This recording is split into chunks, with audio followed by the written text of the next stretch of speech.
gopis are teaching, there's an element here, there's an emotional element that the gopis are moving with, a certain psyche, a certain psychology, and a certain heart. So that's what it means. We hear terms, we read terms, we discuss in the Manjari Bhava Upasana. When one is following Rag Bhakti, he is supposed to be Bhav Tadatmika.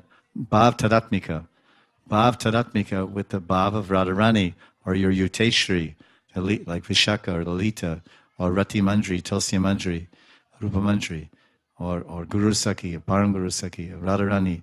So this, especially Radharani, because the Manjaris are Radha Sneha Adik, so they follow the lead. They follow the lead. They want to. The Manjaris are like the Chaya, Radharani Chaya.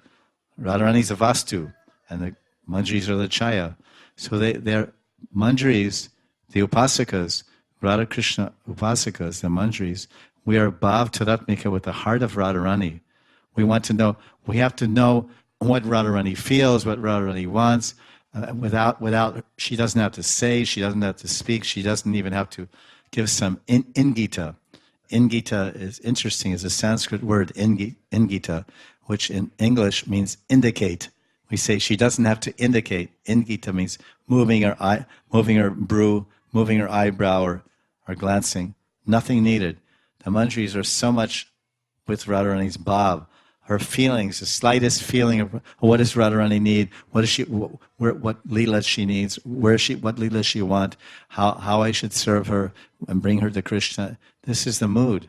So this is part of the sadhana that we're developing. So that's why we have these role models showing the hearts of the gopis.